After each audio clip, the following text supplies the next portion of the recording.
మీ ఎలాంటి వ్యాపార ప్రకటనలకైనా వెంటనే మా ఛానల్ సంప్రదించండి. ప్రస్తుతం మనతో పాటు ప్రముఖ ఆధ్యాత్మికవేత్త జ్యోతిషరత్న జ్యోతిష సామ్రాట్ చింతా రుక్మాన్ గదరావు గారు మనతో ఉన్నారు. మాతృదేవోభవ పితృదేవోభవ ఆచార్య దేవోభవ. ఓం నమో మాందేశ్వరాయ నమః. గురుగారు, 2026 జనవరి మాసం మిథున్ రాశి వారి పరిస్థితి ఏ విధంగా ఉంటుంది? వీళ్ళు ప్రత్యేకంగా ఎటువంటి జాగ్రత్తలు తీసుకోవాలి? సంవత్సరంలో మొదటి నెల ఎటువంటి అదృష్టాన్ని వీళ్ళే తీసుకురాబోతుంది అంటారు?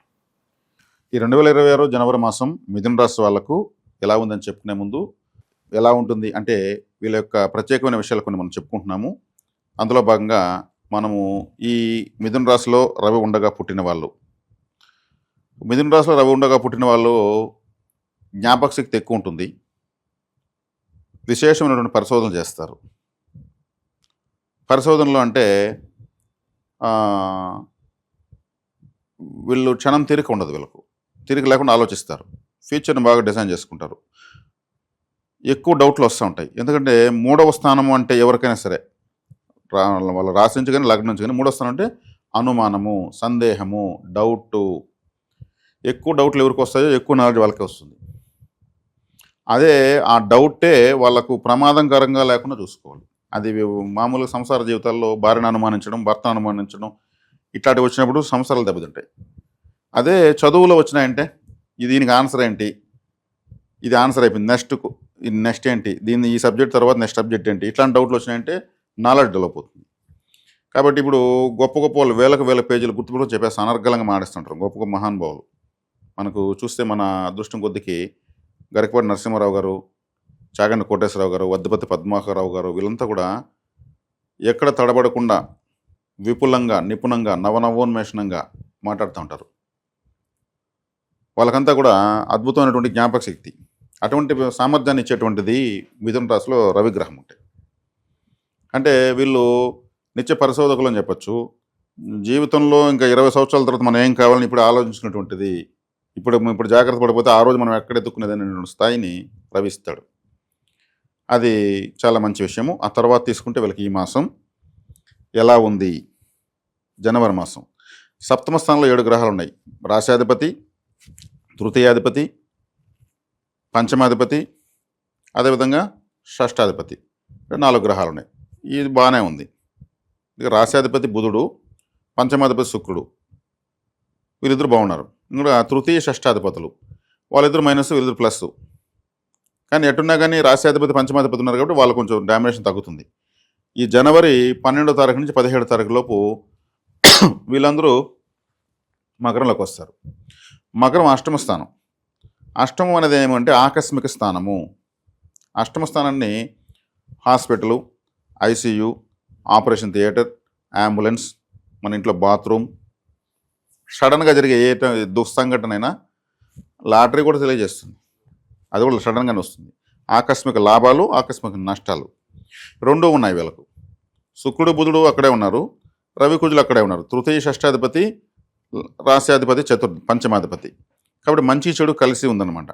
అటని మనము కీడించి మేలుంచు అన్నారు పెద్దలు. ఇక్కడ ఎట్టున్నా కానీ కుజుడు అష్టమ స్థానంలో ఉచ్చస్థితి పొందుతున్నాడు. కుజుడికి అంటే మకరం ఉచ్చస్థితి, రవికి కాలపురుష తత్వరీత్యా దిగ్బలము. అంటే మేషరాశి నుంచి ఇది 10వ స్థానం అవుతుంది. కాబట్టి ఒక విధంగా కష్టంతో కూడుకున్నటువంటి ఫలితం ఉంటుంది. జన్మలో గురువు ఉన్నాడు. గురువు కంఫర్ట్ కాదు జన్మస్థానంలో. ఈ రాశికి బాధకాధిపతి రాశిలో ఉన్నాడు, అది మంచిది కాదు. ఏమున్న క్యారెక్టర్ ఉంటుంది గురువు ఉంటే, అంతే. మిగతా లాభాలు ఏముండవు, మొహమాటం ఉంటుంది. 10వ స్థానంలో శని ఉన్నాడు, అష్టమాధిపతి 10వ స్థానంలో ఉన్నాడు. కాబట్టి అది అంత మంచిదేం కాదు. ఇక్కడ 9లో రాహు ఉన్నాడు. తండ్రికి మంచిది కాదు కానీ వీళ్ళకి మంచిది, తండ్రి లేని వాళ్ళకి మంచిది. ఒకవేళ తండ్రి ఉన్న వాళ్ళు దూరంగా ఉంటే మంచిది. అతను అమెరికాలో, తండ్రి ఇక్కడ లేదు, అతను కాలేజీలో హాస్టల్లో ఉంటూ తండ్రి దగ్గరుంటే మన స్పర్ధలు వస్తాయంట, దూరంగా ఉండాలి. అంటే రాహు అంటే రవిగ్రహాన్ని నిర్జిస్తాడు అని అర్థం. శక్తిలో రాహుని మించిన వాళ్ళు లేరు, తెలివితేటలో కూడా ఆయన మించిన వాళ్ళు లేరు. మహావిష్ణువుని ఏమారిచి అమృతం తాగేశాడు, అంతకన్నా తెలివితేటలు ఇంకెవరికి లేవు. కాబట్టి ఇక్కడ గ్రహ స్థితి శుభ అశుభ మిశ్రమంగా ఉంది. కాబట్టి ఇక్కడ జాగ్రత్తలు తీసుకొని పోతే మంచిది. ఇక 3వ ఇంట్లో కేతు ఉన్నాడు. 3వ ఇంట్లో కేతు ఉంటే 3వ స్థానాధిపతి రాహు రవి అష్టమ స్థానంలోకి వెళ్తున్నాడు. కాబట్టి చేసే ప్రయత్నాలు కూడా అనుకున్నంత వేగంగా జరగవని చెప్పచ్చు. కానీ వీళ్ళకి వచ్చిన ఒక బెనిఫిట్ ఏమంటే ఆ రాశాధిపతి ఎక్కడున్నా మేలు చేయడానికి చూస్తాడు, పంచమాధిపతి ఇద్దరు కలిసిపోతున్నారు. దానివల్ల వీళ్ళు అధిగమిస్తూ పోతారు పరిస్థితులను. ఈ గోచారం అని చెప్పొచ్చు అంటే వస్తున్న సమస్యకు సొల్యూషన్ దొరుకుతూ ఉంటుంది. శుక్రుడు అంటే ఎవరు? ఆయన గురువు. బృహస్పతి ఎంత శక్తో అంతకన్నా ఎక్కువ శక్తి శుక్రుడికి ఉంది. ఇప్పుడు శుక్రుడు ఇచ్చినంత శుభత్వం, శుక్రుడు ఇచ్చినంత లగ్జరీ ఏ గ్రహం ఇవ్వదు. ఆ గ్రహం వీళ్ళకు అదృష్ట స్థానానికి అయింది. కాబట్టి ఇక్కడ సమస్య ఎంత రాని దాని దారి దొరుకుతుంది, షార్ట్ కట్ మెదలు దొరుకుతాయి అనమాట. కాబట్టి ఈ మాసం వీళ్ళు హ్యాపీగా ముందుకు వెళ్ళొచ్చు, ధైర్యం తెచ్చుకోవచ్చు, ఇబ్బంది లేదు. ఇంక పరిహారాలు తీసుకుంటే ఈ గ్రహస్థితిని అధిగమించేదని పరిహారాలు తీసుకుంటే శివారాధన ఎక్కువ చేయొచ్చు. శివారాధన చేయడం వల్ల వీళ్ళకు, ఎందుకంటే ఈ రాశిలోనే ఆరుద్ర నక్షత్రం శివుడిది ఉంది, మృగశిర నక్షత్రం. మృగశిర అంటే ఏమి? జంతువు యొక్క తల, వినాయకుడు. కాబట్టి ఈ కుజగ్రహానికి సంబంధించిన నక్షత్రం అది. ఏది? మృగశిర. కుజుడికి అధిష్టాన దేవత సుబ్రహ్మణ్య స్వామి. అంటే శివ కుటుంబం యొక్క శక్తి మొత్తం ఈ రాశిలో ఉంది. కాబట్టి ఎక్కువ శివాలయానికి మిథున రాశి వాళ్ళు వెళ్ళాలి. ఇద్దరు ఒక స్త్రీ పురుషుల కలయిక, మిథునము అంటే కలయికని పార్వతీ పరమేశ్వర రాశి అంటారు. కాబట్టి మిథున రాశి వాళ్ళు ఎక్కువగా శివాలయానికి వెళ్ళడం వల్ల వీళ్ళకు అవకాశాలు, కష్టాలు వస్తాయి, రాకుండా మనం అడ్డుకోకూడదు, రాని దాని సమస్యకు దారి దొరుకుతుందని ఆటోమేటిక్గా జర్నీ చేసేయచ్చు. ఇవి గోచారం తాత్కాలికమే. ఇప్పుడు రవిగ్రహం 10 ఏళ్ళు ఉండేదేం లేదు మకరంలో. మళ్ళీ ఆయన 9లోకి వస్తాడు, అక్కడ రాహుతో కలుస్తాడు, అక్కడ గ్రహణము, అది మనకు భారతదేశంలో కనిపించదు. అయినా పట్టుడు విడుపుడు స్నానాలు చేసుకోవడం మంచిది. శత్రువుల నుంచి ఏమైనా ఇబ్బంది ఉంటుందంటారు గురుగారు వీళ్ళకి ఏదన్నా? వీళ్ళకి శత్రువులు అంటే ఎవరంటే కూడా పుట్టిన వాళ్ళే. మిథున రాశి వాళ్ళ శత్రువులు అంటే కూడా పుట్టిన వాళ్ళు. సోదర సోదరి కారక దోషం ఉన్నటువంటి రాశి. కాలపురుడికి 3వ రాశి, దానికి మళ్ళీ 3వ రాశికి అధిపతి రవి. ఇద్దరు కలిసి, రవి కుజులు కలిసి అష్టమంలోకి వస్తున్నారు. అంటే మిథున రాశి వాళ్ళంటే బ్రదర్స్ అండ్ సిస్టర్స్తో డిస్టర్బెన్స్ ఖచ్చితంగా ఉంటుంది. ఒక అన్న చెల్లుని అనుకోండి, పెళ్ళైనాక ఇద్దరు దూరం అవుతారు, అప్పుడు అఫెక్షన్ బాగుంటుంది. పెళ్ళి ఎవరికి వీళ్ళేదో చిన్న చిన్న విషయాలు గొడవలు పడుతూనే ఉంటారు. మరీ అది ముదిరింది అనుకోండి, పెళ్ళి అయిన తర్వాత కూడా సమస్య తీరదు. మనకు జగన్మోహన్ రెడ్డి గారు ఆరుద్ర నక్షత్రం మిథున రాశి, బ్రదర్స్ అండ్ సిస్టర్స్ ఉన్నారు కదా, ఆయనకి 2 సిస్టర్స్ ఉన్నారు కదా. వాళ్ళ కుటుంబాల్లో ఏం మనకొద్దు, కానీ వాళ్ళతో పెద్ద శత్రుత్వం మీద వచ్చింది కదా, వచ్చేసింది కదా. మరి ఎంత వాళ్ళు ఆయన పని కట్టుకుని కట్టి మరి పోతున్నారు. ఆరుద్ర నక్షత్రం మిథున రాశి అలా ఉంటుంది. ఎందుకంటే మనకు లైవ్ రిపోర్ట్ ఒకటి కావాలనే దానికోసం చెప్పాము, అంతే, ఇంకేం లేదు. మిథున రాశిలో పుట్టినారంటే ఏదో ఒక డిస్టర్బెన్స్ ఏ రోజుకైనా వచ్చే తీరాల్సిందే. ఇంక అంతకన్నా శత్రువులు ఎవరుంటారు చెప్పండి?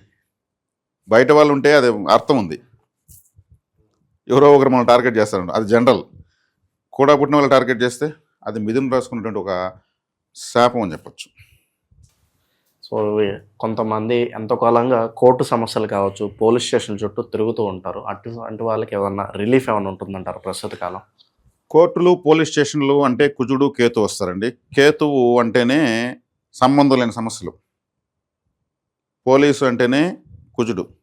ఈ కుజుడు, కేతు ఈ రాశికి మంచి వాళ్ళు కాదు. అంటే మనకు ఏదో నిల్చుకోని దానికి నన్ను కూడా పట్టుకుపోయారు, అన్నదానికి నన్ను ఇరికించుకున్నారు, అన్నదానికి నన్ను ఎత్తినేశారు, అసలు నాకు సంబంధమే లేదు, ఆ రాత్రి నన్ను పట్టుకుపోయారు అనే వాటికంత కారణం కేతువు, కుజుడు. ఈ 2 గ్రహాలు వీళ్ళకి యాంటీ. ఉన్నవి సమస్యలు వస్తే పర్లేదు, లేని సమస్యలు కూడా వస్తాయి. దీనికి ఏం చేయాలంటే సుబ్రహ్మణ్య ఆరాధన విశేషంగా చేయాలి, విఘ్నేశ్వర ఆరాధన విశేషంగా చేయాలి. వీళ్ళిద్దరు కంట్రోల్లోనే కుజుడు, కేతు ఉంటారు. సుబ్రహ్మణ్య స్వామికి అధిష్టాన దేవత కుజుడికి అధిష్టాన దేవత సుబ్రహ్మణ్య స్వామి, కేతువుకి అధిష్టాన దేవత విఘ్నేశ్వరుడు. అందుకే వినాయకుడు, సుబ్రహ్మణ్య స్వామి కలిసి ఉన్నటువంటి ఫోటోని పెట్టుకుని పూజించడం మంచిది. తరచూ ఆలయాలకు వెళ్ళడం మంచిది. 3 నెలలకు ఒకసారి గుండు కొట్టడం మంచిది. వీళ్ళు లేదు 4 నెలలకు ఒకసారి గుండు కొట్టేస్తే మంచిది. ఇది కేతు గ్రహము. దీన్ని తీసే కొద్దిగా ఏమవుతుంది, కేతువుని మనం వదిలేస్తున్నాం కదా, ఆటంకం రాదు. అదేవిధంగా వీళ్ళు పోలీస్ స్టేషన్కి వెళ్ళాలనుకున్నా, కోర్టుకు వెళ్ళాల్సి వచ్చినా, మధ్యస్థాలకు వెళ్ళాల్సి వచ్చినా ఎడమ కాల్లో 2 గోర్లు కత్తిరించేసి మళ్ళీ పోవాలి. వీళ్ళే కదా, ఎవరైనా సరే. ఇది ప్రాచీన తంత్రం. ఇది ఎడమ కాల్లో 2 గోర్లు కత్తిరించేసి వాగ్వాదానికి వెళ్తారు, లేదు కోర్టు వాయిదాలకు వెళ్తారు, మధ్యస్థలకు పోలీస్ స్టేషన్కి వెళ్తారు. అది అనుకూలం అవుతుందని పెద్దలు చెప్తారు. నేను కొంతమంది చెప్పాను, వాళ్ళు ఆచరించుకుంటున్నారు. మళ్ళీ నాకేమీ కంప్లైంట్ ఇవ్వలేదు. అయ్యో నా పని కాలేదు, నాకేం కంప్లైంట్ ఇవ్వలేదు, చేసుకోండి అని చెప్పాను. ఓకే. ప్రస్తుత కాలంలో స్థానచలనం కలిసి వస్తుందంటారా? వేరే ఊరు వెళ్ళి ఏదన్నా చేసుకుందాము, వేరే ప్రాంతం వెళ్ళి ఏమన్నా చదువుకుందాము, అభివృద్ధి చెందాలంటే మనం ఏదైనా ప్రదేశం మారాలి అన్న ఆలోచనలు కరెక్టే అంటారు? ఖచ్చితంగా ఉంటాయండి. ఎందుకంటే కర్మస్థానంలో శని ఉన్నాడు, అష్టమాధిపతి. శని ఉన్నప్పుడు వృత్తిరీత్యా వేరే ప్రాంతానికి మారాల్సి వస్తుంది. ఆయన ఉండే దిశోభావ రాశిలో 7వ రాశి దిశోభావ రాశి. ముందుగా మిథున రాశి వాళ్ళకు నిలకడ ఉండదు, స్థిరత్వం ఉండదు. స్థిరత్వంగా ఉంటే వీళ్ళకి డెవలప్మెంట్ లేదు. స్థిరత్వంగా ఉంటే వీళ్ళకి డెవలప్మెంట్ లేదు. అంటే వీళ్ళు నిర్ణయాలు మారుతూ ఉంటాయి, అవసరానికి అనుగుణంగా మారుతారు. వీళ్ళు అడవిలోకి వెళ్తే ఆకులు తినడమే కరెక్ట్ అంటారు, బస్ స్టాండ్లో ఉంటే బిర్యానీ తినడం కరెక్ట్ అంటారు. ఇన్స్టంట్ నిర్ణయాలు కలిసి వస్తాయా వీళ్ళకి? కలిసి వస్తాయి, దాంట్లోనే ఎక్కువ పోతుంటారు. మార్పు చెందడంలో రిలాక్స్ అవుతారండి. యాప్ గీసుకుని ప్లాన్ వేసుకుని అలాంటివన్నీ పెద్దగా ఎక్కువ మందికి వర్కౌట్ కావు. ముందుగానే ఇన్స్టంట్గా కొంతమంది వెళ్ళిపోతూ ఉంటారు. అలా instant plans, long term plans వీళ్ళకి రెండు కలిసి వస్తాయి. ఇప్పుడు మనం ఇంతకుముందు ఆయన గురించి చెప్పాం కదా, జగన్మోహన్ రెడ్డి గారి గురించి. ఆయన స్థిరత్వం లేకుండా రాష్ట్రం అంతా తిరిగాడు, అప్పుడప్పుడు పాదయాత్ర చేశాడు కదా. ఆయన పదవి వచ్చిందా? గమ్మున ఇంట్లో కూర్చోండి, స్థిరంగా వచ్చి ఉంటుంది, అంత ఇంకేం లేదు. సో శివారాధనతో పాటు ఇంకా ప్రత్యేక ఎవరికైనా సరే కులదేవత అనుగ్రహం చాలా అవసరం అండి. కులదేవత అనేది మొట్టమొదటి ముక్కోడి దేవతల్లో కులదేవత మొదటి సీరియల్ నెంబర్ 1 ఆధార్ కార్డు లాంటి దేవత. ఈ కులదేవత తెలియకుండా చాలామంది ఉన్నారు. వాళ్ళ కోసం మన తంత్ర జ్యోతిషాలయం తరపున సంగాలి కర్ర అనేటువంటి కర్రను మనము ఇంట్రడ్యూస్ చేస్తున్నాము. ఈ సంగాలి కర్ర తీసుకోవచ్చు, కులదేవతగా భావించి పూజించుకోవచ్చు. పూజ రూమ్లో పెట్టి ఇప్పుడు చాలామంది తీసుకుంటున్నారు, తీసి పెడుతున్నారు. ఒకసారి తీసుకుంటే ఇంకా లైఫ్ టైం తీయాల్సి పని లేదు. పిల్లలకు వాళ్ళ తర్వాత మనకు వస్తుంది. నమస్కారం చేసుకుంటే చాలు. ఈ కర్రకు అంత ప్రత్యేకత ఉంది. కరుంగాలి కన్నా శక్తివంతమైనటువంటి కర్ర ఇది. కరుంగాలి అనేది కూడా చాలా శక్తివంతమైనది. కాకపోతే ఈ సంగాలి అనేది ఇప్పుడు ఆరుద్ర నక్షత్రం ఉంది కదా, ఆరుద్ర నక్షత్రమే సంగాలి కర్ర. ఈ సంగాలి చెట్టు అంటేనే ఆరుద్ర నక్షత్రం. కాబట్టి ముఖ్యంగా ఈ మిథున రాశి వాళ్ళు తీసుకోవడం చాలా మంచిది. ఆరుద్ర నక్షత్రం, నడి నక్షత్రం, 4 పాదాలతో రాహు నక్షత్రంగా ఉంది కాబట్టి ఇది కులదేవతా శక్తిని అనుగ్రహిస్తుంది.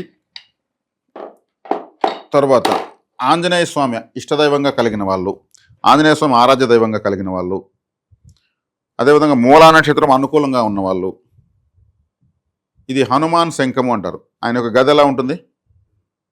ఇలాగే ఉంటుంది. ఇది హనుమాన్ శంఖము. సహజ సిద్ధంగా సముద్రంలో దొరుకుతుంది. 3 to 5 ఇంచెస్ వస్తుంది. ఇది ప్రత్యేకంగా మొట్టమొదటిసారి మనమే పరిచయం చేస్తున్నాము.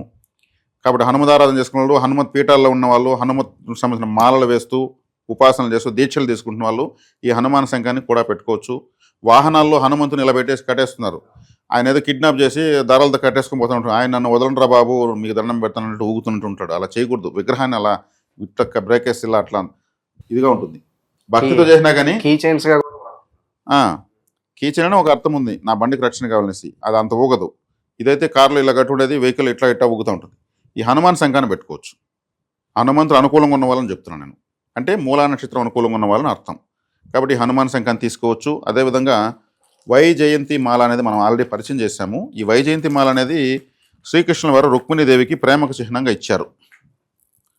ఎవరైనా ప్రేమికులు మొట్టమొదటిసారిగా దీన్ని జయంతి అంటేనే విజయము అని అర్థం. జయంతి వేడుకలు అంటే విజయోత్సవ వేడుకలు జయంతి వేడుకలు అంటారు. వైజయంతి మాల అంటే విజయానికి చిహ్నంగా ఉండేదన్నమాట. ఇది వైజయంతి పూసలు. ఈ హోల్ కూడా ప్రకృతే పెడుతుంది, ఎవరు దీని చేతితో పెట్టరు. మొట్టమొదటి శ్రీకృష్ణుల వారు దీన్ని ఇచ్చారు. ఆయన పైన ఒకసారి అర్జునుడి పైన వేసిన బాణము శ్రీకృష్ణుల వారు అడ్డంగా నిలబడితే ఆయన మెడలో వైజయంతి మాలగా పడిందని మహాభారతంలో ఉంది. ఒక అస్త్రాన్ని అర్జును కాపాడడం కోసం ఆయన అడ్డంగా నిలుచుకున్నాడు. ఆ అస్త్రం ఏమైంది? వైజయంతి మాలగా మారింది. అంత శక్తివంతమైన చరిత్ర ఉన్నటువంటి మాలది. కాబట్టి ఎవరన్నా నూతన దంపతులు పెళ్లి చేసుకుంటే కూడా పెళ్లి స్టేజ్ పైన కూడా వాళ్ళకు ఇవ్వచ్చు, ఒకరికొకరికి తీసివ్వచ్చు, గిఫ్ట్లు ఇవ్వచ్చు. ఈ ప్రేమలో ఉన్న వాళ్ళు కూడా ఎవరికైనా మొట్టమొదటిసారిగా ఇవ్వాల్సిన మాలది. అటెండ్ దీన్ని ఎత్తుకుని అందరికి ప్రేమలు ప్రారంభించడం మనం అట్ట ఎంకరేజ్ చేయడం లేదు. మనం ఎంకరేజ్ చేయకపోయినా ఎవరు ఇది వాళ్ళు చేస్తున్నారు. కాబట్టి ఇది కూడా చాలా పవిత్రమైన మాల అనమాట. అంటే చాలా ప్రేమ అంటేనే హృదయంలో వచ్చేది, హృదయపూర్వకమైనటువంటి పవిత్రతను ఇచ్చేటువంటి మాల. దీన్ని కూడా మనము పరిచయం చేస్తున్నాం, తీసుకోవచ్చు. చాలా తక్కువ రేటు. ఇది గుర్రం నాడ అండి, కరంగాలి వుడ్తో చేసిన గుర్రం నాడ. ఈ కరంగాలి వుడ్తో చేసిన గుర్రం నాడ కూడా మనమే మొట్టమొదటిసారిగా మనం పరిచయం చేస్తున్నాము. ఎందుకంటే గుర్రమే తొక్కి అరిగినటువంటి నాడలు మనకు సప్లయర్స్ లేరు. ఈ గుర్రం నాడలు కూడా గుర్రం పైన తిరుగుతున్న దేవతలు, ఆ దేవతల ముందు పెట్టి పూజ చేసి తీసుకొచ్చినాడు. కరుంగాలి అంటే చుట్టూ ఒక 6 మీటర్స్ వరకు నెగిటివ్ ఎనర్జీ ఉండదనే విధంగా చెప్తూ ఉంటారు. అటువంటి ఈ గుర్రం నాడాను కావాల్సిన వాళ్ళు తీసి వాళ్ళ నిర్జీవత్వం పోగొడుతుంది. జాతకంలో నిర్జీవ నక్షత్రం ఒకటి ఉంటుంది. ఆ నిర్జీవ నక్షత్రం కనుక్కొని ఆ నక్షత్రం రోజు ఇలా బిగిస్తే ఏ షేప్లో వాళ్ళ నిర్జీవత్వం పోతుంది. ఇది మనము